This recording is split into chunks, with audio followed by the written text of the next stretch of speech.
Siempre va a haber un juicio. El juicio sirve para poder investigar, verificar, para que al final la sentencia que se dé sea a favor o sea en contra de la persona enjuiciada.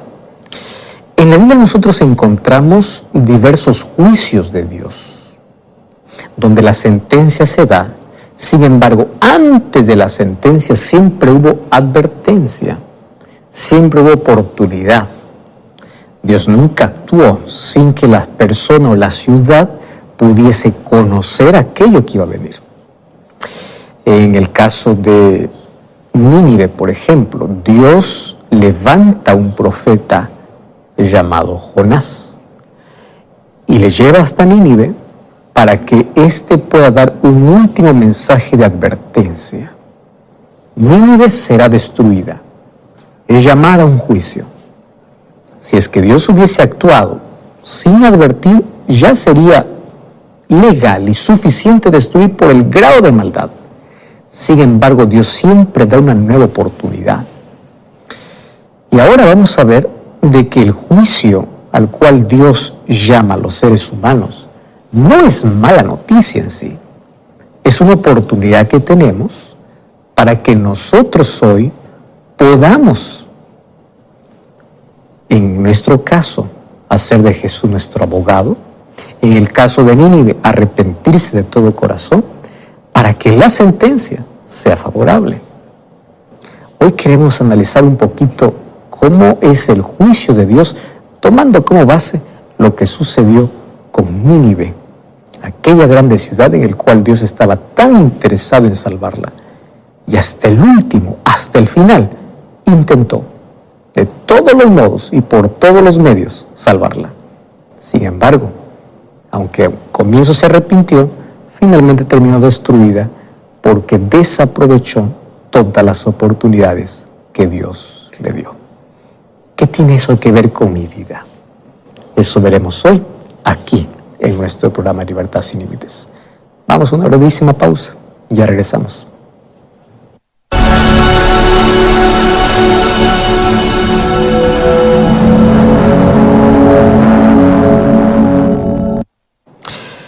El libro de Jonás es un libro tan pequeño, con una historia extraordinaria, hablando de un gran Dios que da oportunidades antes de dictar una sentencia. Para ello, Dios personalmente asignó una labor específica y profeta a Jonás. Y sabes que a partir de una referencia en 2 Reyes 14:25, nosotros sabemos quién era este vocero de Dios. Y más de una vez encontramos que conforme a la palabra de Jehová, el Dios de Israel, el cual había hablado, dice, a su siervo Jonás, hijo de Amitai, profeta que fue de Get-Hefer. Es interesante que ya en Reyes nos da una idea de quién era este Jonás. Y obviamente esta ciudad se encontraba unos kilómetros cerca de Nazaret. Ahora, nosotros ahora descubrimos en el libro de Jonás que Dios estaba totalmente informado de lo que ocurría en una gran ciudad como era Nínive y de la degradación moral que existe en ella.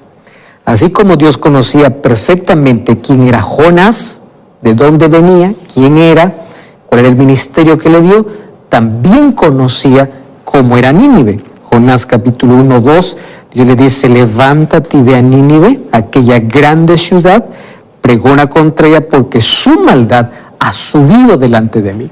O sea, su maldad es extrema. Antes de cualquier sentencia, siempre Dios llama a juicio. Y ese juicio es buena nueva, es oportunidad. Tú sabes que los arqueólogos han excavado y han traducido numerosas inscripciones asirias, porque Nínive era la capital de Asiria. Por ejemplo, nosotros encontramos un documento que proviene del reinado de Asurbanipal II, que más o menos él gobernó entre el año 884 y 859 a.C. Y allí, entre lo que se encontró, existe una descripción sobre este rey. Y dice, yo construí la ciudad. Mira qué interesante. Dice, yo construí la ciudad y su muro de frente, despellejando a todos los jefes que se habían sublevado yo cubrí con piel esos muros. ¡Wow! Algunos de ellos yo encerré dentro de este pilar, a otros los traspasé en el pilar con estacas y a otros los coloqué con estacas alrededor de este pilar. Corté las extremidades de los oficiales reales que se habían rebelado contra mí. Para que tú entiendas el grado de violencia que se practicaba. Y continúa el documento diciendo, yo quemé con fuego a muchos cautivos de entre ellos y a muchos los tomé como rehenes. A muchos de ellos los corté la nariz, los dedos, las manos, a otros los saqué los ojos. Hice un montón entre los vivos, a otros les quité la cabeza, los troncos y los coloqué como árboles alrededor de la ciudad. Quemé con fuego a sus jóvenes, hombres y mujeres. ¿Tú te imaginas esta descripción que fue encontrada sobre lo que se practicaba o se hacía? En este caso por Asurbanipal, que era el gobernante, el rey de ese tiempo. Y el texto continúa hablando de atrocidades, porque allí dice, yo capturé a 20 hombres vivos y los sepulté en la pared de este palacio. Y el resto de sus guerreros dice que lo dejó morir con sed en el desierto. Wow, justamente esas inscripciones antiguas, incluso muchas de ellas colocadas en la pared de granito esculpido, también describen gráficamente allí la crueldad que tenía este imperio asirio, específicamente Nínive. La civilización asiria era conocida ampliamente por el grado de violencia. Ahora, quiero que entiendas que Dios no solamente envió a Jonás, Dios envió incluso a otro profeta para poder reprobar la maldad que había en Nínive.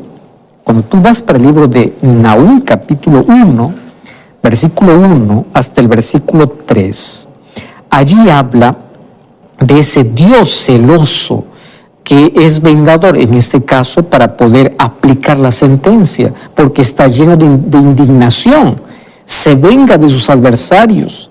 Dice, Jehová es tardo para la ira, grande en poder, pero no tendrá por inocente al culpable. Jehová marcha en la tempestad del torbellino y nubes son el polvo de sus pies. Y si tú continúas leyendo, allí la descripción que habla sobre Nínive, te vas a dar cuenta del grado de violencia que esta ciudad tenía, grado de maldad. Ahora, un aspecto llamativo del ministerio de Jonás y de Nahum, que fue en Nínive, es obviamente el interés de Dios por salvar esta ciudad, aún en el grado de maldad en el que se encontraba. Ahora te pregunto, ¿alguna vez tu corazón se conmovió al ver las grandes ciudades, así como están, llenas de corrupción y llenas de maldad? ¿Cuántas veces después de mirar algunos noticieros acerca de la depravación que existe en la ciudad, cuántas veces has dicho, cómo viniera un juicio, cómo se acabara y se muriera, cómo viniera un desastre para terminar con todo eso? Eso es lo que como humanos decimos, ¿verdad? O cuando viene algún desastre contra una ciudad violenta, ¿qué decimos? Pues esto es lo que se merecen. Pero ¿sabes? Te das cuenta que en la Biblia nosotros encontramos a un Dios que antes de ejecutar un juicio, evalúa y ve hasta dónde ha llegado la maldad. Lo mismo sucedió con Sodoma y Gomorra. Lo mismo sucedió con las ciudades donde él ejecutó un juicio. Él no los ignora, él ve y le da oportunidad hasta el final. Eso es lo que exactamente encontramos aquí en el libro de Jonás. La maldad era extrema, la corrupción era grande, era sanguinaria, pero aún así, antes de destruir, Dios quiere darle una oportunidad más. Tú sabes que la palabra juicio es una palabra que puede preocupar a muchos cristianos. A muchos les perturba que Dios juzgue la maldad y que ejecute un juicio contra la maldad. Para algunos incluso es difícil creer que un Dios de amor pueda ser también un Dios de juicio. Pero quiero decirte que la Biblia revela precisamente eso. La orden de Dios a Jonás a respecto de Nínive no debiera sorprendernos. Esta ciudad llegó al límite. Y obviamente que estaba fundamentada en el estándar divino de rectitud y justicia contra el pecado. El texto dice, ha subido su maldad delante de mí. Y evidentemente esto es un lenguaje de juicio. Dios, que está hablando aquí, se presenta como juez y anuncia que hay una acusación contra Nínive. Así que no importa las muchas voces que hoy en día tratan de complacer allí nuestras conciencias, enfocándose solamente, haz lo que quieras. Finalmente Dios te ama tanto que no va a haber destrucción, no va a haber... Pero un momento, la Escritura habla de un Dios que ama, de un Dios que da oportunidad, pero de un Dios que un día va a acabar con el pecado, va a acabar con la maldad humana. Así que este es un momento muy serio para Nínive, especialmente. Y aquí en el libro de Jonás vamos a encontrar que la palabra mal y la palabra maldad aparecen 7 veces, como aquel que llegó a la plenitud, al extremo. Y cuando se hace un análisis cuidadoso, cuando en la Biblia se repite más veces una palabra, hay que prestar atención a la elección de ciertas palabras que se repiten. Porque recuerda que los escritores bíblicos no usaban las técnicas actuales para hacer un énfasis. Hoy se usa, por ejemplo, el subrayado para poder decir que es importante. Antes los escritores bíblicos usaban el vocabulario para poder comunicar o enfatizar algo importante. Así que en los 4 capítulos del libro de Jonás, la palabra mal y la palabra maldad se usa varias veces para referirse a la ciudad sangrienta, sanguinaria, corrupta y mala, que era Nínive. Entonces aquí el lector debe entender que la ciudad de Nínive no era una ciudad tranquila, pacífica, al cual Dios quería destruir. No, su violencia había sobrepasado los límites que Dios dijo, yo voy a hacer un juicio. Entonces en la Biblia también aprendemos que Dios aquí no actúa por impulso, por capricho, por favoritismo. No. Él aplica el juicio de manera justa.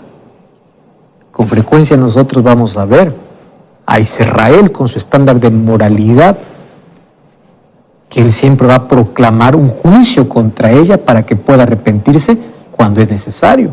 Por ejemplo, cuando vamos al libro de Ezequiel, capítulo 7, versículo 1 hasta el versículo 4, allí dice, vino a mí palabra de Jehová diciendo, así ha dicho Jehová el Señor de Israel, el fin viene a los 4 extremos de la tierra, porque Dios, el Dios de amor, el Dios salvador, también es el Dios juez, el Dios que juzga, el Dios que conoce no solamente a cada individuo, sino el comportamiento de cada ciudad. Entonces, antes de que este fin llegue, Dios envía a Isaías, a Jeremías, para poder advertir. Dios no quiere castigar, Dios no quiere destruir, Dios da oportunidades. Ahora, yo quiero que entiendas aquí un asunto interesante.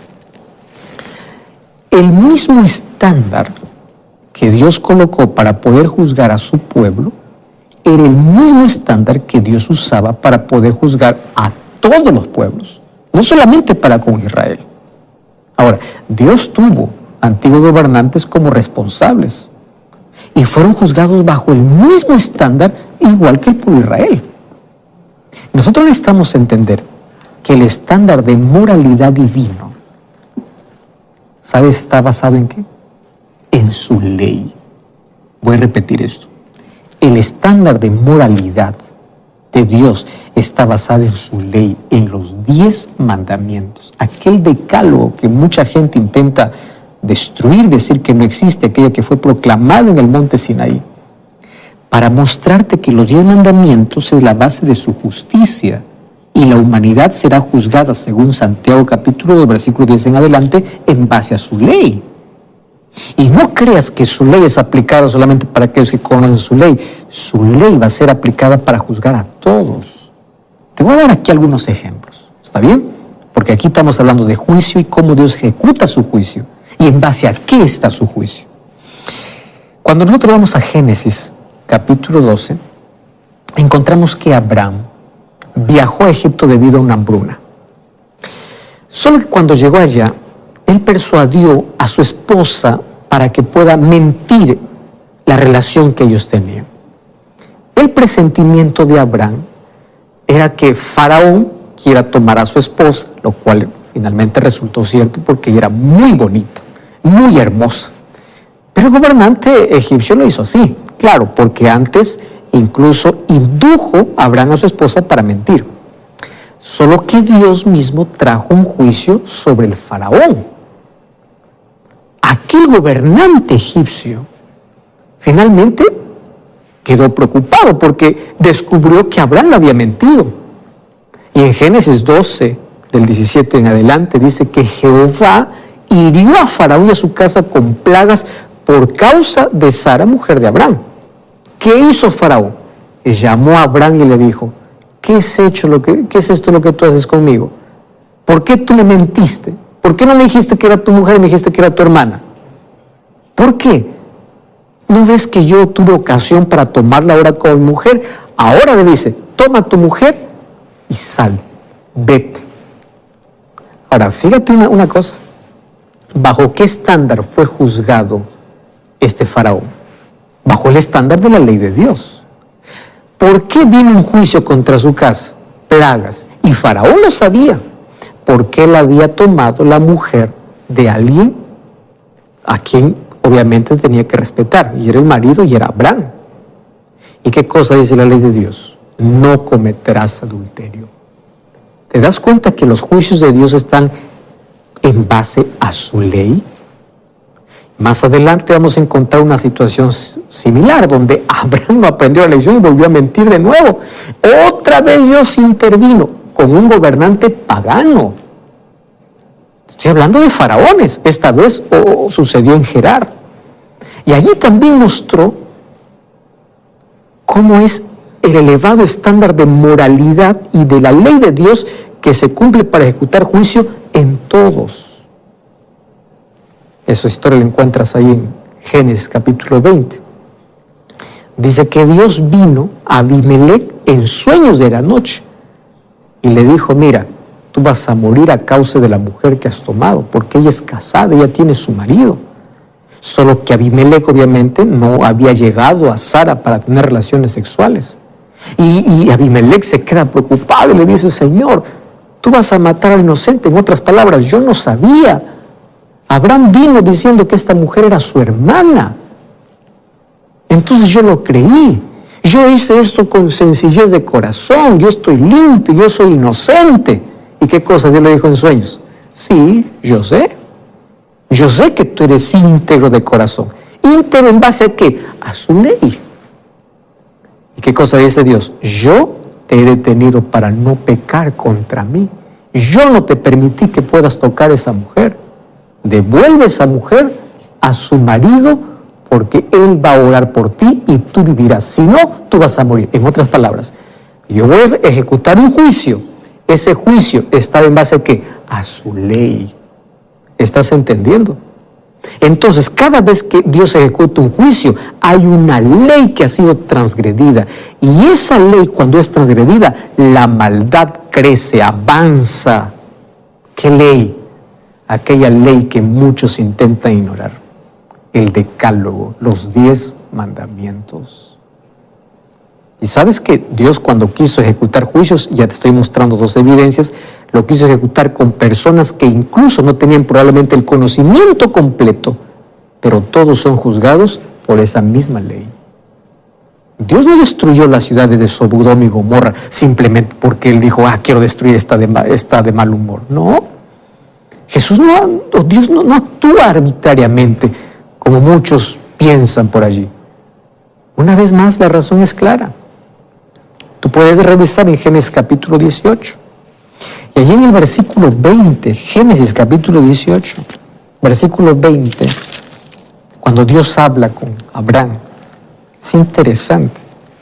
Allí dice, entonces Jehová le dijo, por cuanto el clamor contra Sodoma y Gomorra aumenta cada vez más y más, y el pecado se ha agravado en extremo.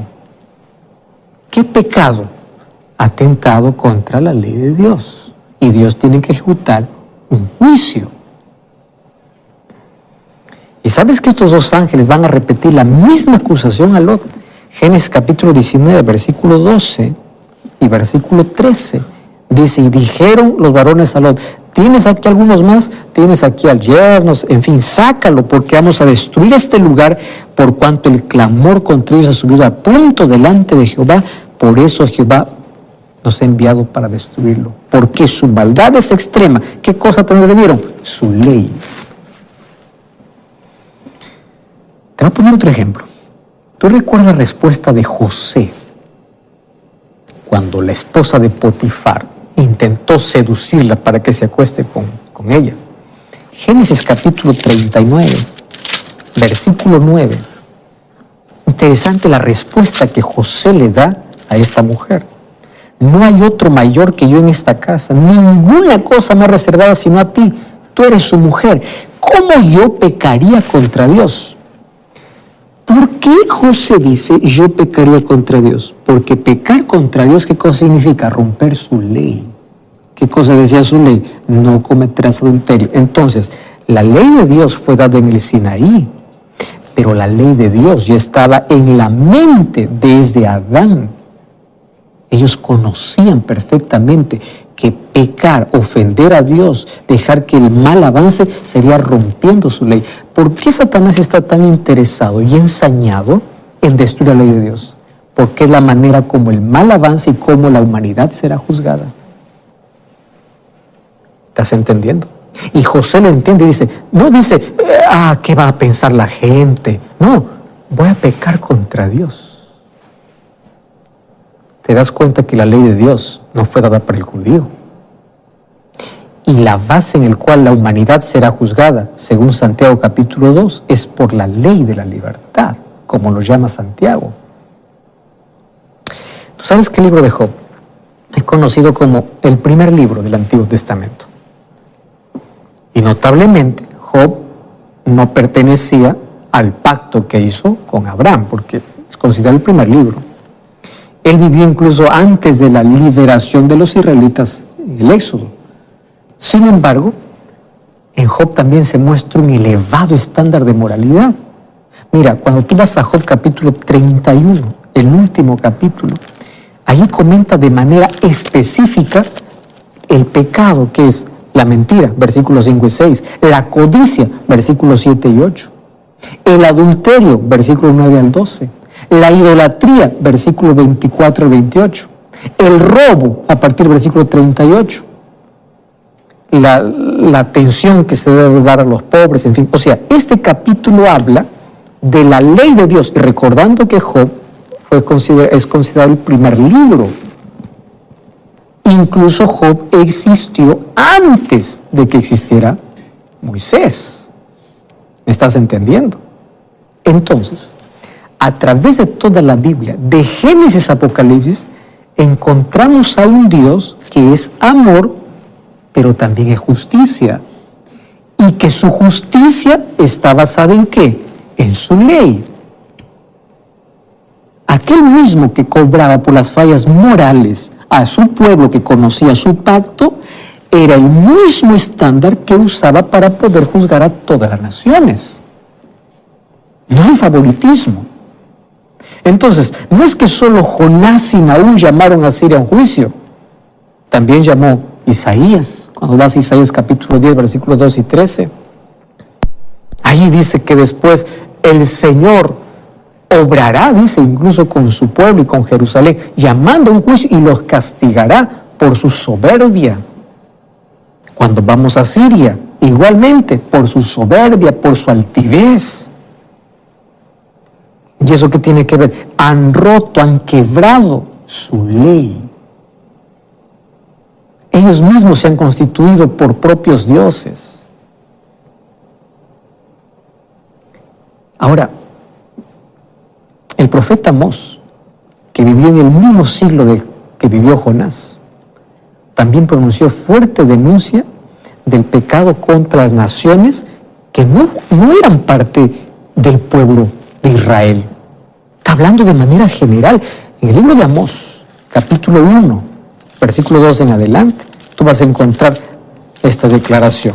Dijo Jehová, desde Sión dará su voz, y desde Jerusalén, y los campos y los pastores se enlutarán, y se secará la cumbre del Carmelo. Así ha dicho Jehová. Por 3 pecados de Damasco, y por el 4 no revocaré su castigo. Por 3 pecados de Gaza, y por el 4 no revocaré su castigo. Porque llevó cautivo a todo un pueblo para entregarlo a Edom. O sea, el juicio de Dios es no solamente contra el pueblo que conoce o contra aquel que hizo el pacto con él, sino contra todos, tomando como base su ley. Han transgredido su ley. De la misma manera, toda la humanidad hoy será juzgada delante de Dios, tomando como base el código de su ley. Somos salvos por gracia, pero juzgados por obras. Tú sabes que muchos de los pensadores actuales consideran el juicio divino como algo irreconciliable con un Dios de amor. Muchos cristianos incluso consideran el juicio como un concepto anticuado, que después de la muerte de Cristo piensa que nuestro enfoque ahora debiera centrarse exclusivamente, solamente hablar de que Dios te ama y te perdona. Y es verdad, Dios te ama y te perdona, pero ese Dios que te ama y te perdona te dará oportunidades, pero también te dará advertencias, porque si no abandonas tu mal camino y sigues quebrando su ley y tu maldad continúe, un día la sentencia vendrá. En la mente de los escritores bíblicos nosotros encontramos que no existe una dicotomía entre amor y justicia. Ese mismo Dios que es amor es el mismo que proclama justicia. Mas Él llama de manera amorosa. La Biblia nos muestra en 1000 formas que el juicio de Dios no es un instrumento de destrucción, sino de misericordia. El juicio no implica condenación, significa corrección, dirección, advertencia. Por favor, no continúes. Por eso Dios, cuando mira a Nínive, levanta a Jonás y le dice a Jonás, anda y dile a esta ciudad que se arrepienta. Va a venir un juicio. Su maldad ha subido. Por favor, tiene que cambiar. El juicio de Dios va a depender de nuestra actitud para finalmente recibir la sentencia. Va a depender de nuestras acciones, de nuestras elecciones, de nuestras decisiones. Pero el juicio siempre va a ser buena noticia para aquellos que creen y confían en Dios, porque hay oportunidad para el peor pecador si se arrepiente. Dios finalmente va a destruir al pecado, a la maldad, pero también a la rebelión abierta de aquellos que tantas oportunidades tuvieron y nunca la aprovecharon. Dios decide finalmente perdonar.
A Nínive, porque se arrepintió, pero nuevamente luego cayó en pecado, rechazó la oportunidad y finalmente vino la destrucción.